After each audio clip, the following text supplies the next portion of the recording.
Welcome to Plug In and Log On. I'm Sam Matson. I've been in the computer business since 1967, and I'm in the computer department here at Lazy Days.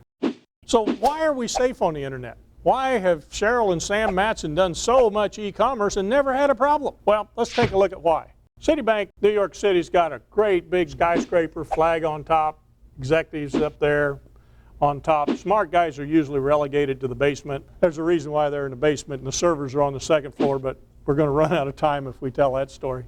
So anyway, what do you do when you get ready to connect to Citibank for the first time? You load up your browser and you type in something like citi.com and you hit enter. Now when you hit enter, the internet, he's pretty smart. He figures out that you want to send that message over to this unsecure server.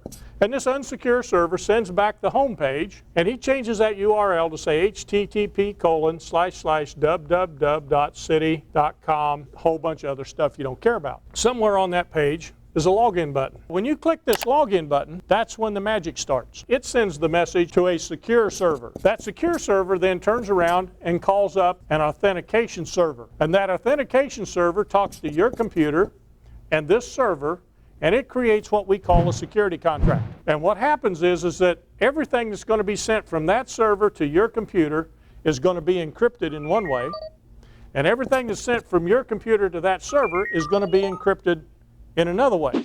Everybody know what encryption is? It's like changing it into hieroglyphics so nobody can read it. So what happens is now everything is encrypted, so they're going to send you back this login page and they're going to change this URL to say https:// and all that stuff. And it's this S, it's important. And in there they're going to ask for your username, password, and they got a go button. Once you're inside that security contract, you can have all of your personal information in there. Your social security number, your birth date, where you were born, you name it, it can all be there. And it's secure. It is absolutely dead rock solid secure. But that doesn't mean there's not still a bunch of bad guys out there. We call them betterRving. So if I was a bad guy and I was going to try to get your money, what would I do?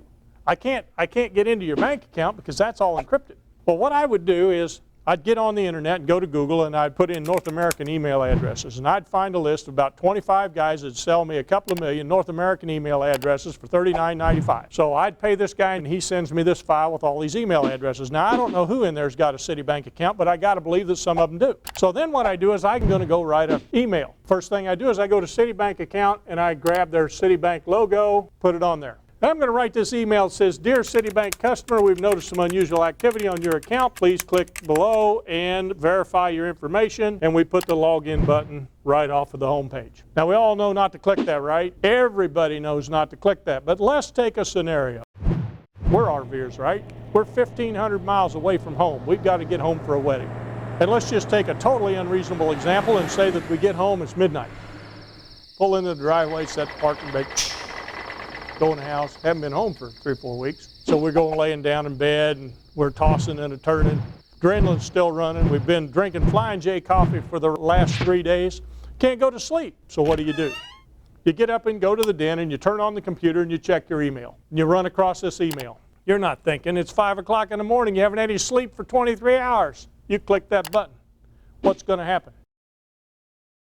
It's going to send a message to badguys.com secure server. Badguys.com secure server is going to talk to badguys.com authentication server. Badguys.com authentication server is going to talk to your computer and say, okay, we're going to set up a security contract. And then what is going to happen is this guy is going to send you that page to your computer. It's going to say HTTPS because you're under a security contract. And this is the exact same page you've been logging into on the Citibank account for the last 2, 3, 4 years. So you're happy with that. Looks great, right? So you put in your username, your password, you hit the go button. What's going to happen? It's going to take your information and it's going to send it to badguys.com. Now badguys.com got people sitting there 24 hours a day, 7 days a week, waiting for you to make that mistake. So before you realize that they're not even going to send you back a message that says gotcha, they've already logged into your real bank account and done as much damage as they can do. This is called a phishing attack. So what's the rule? Never, ever, ever, ever link to a financial account from a link in an email. That's the only way they can get you. Be sure to come back to betterRving.com for more tips on using the internet in your RV.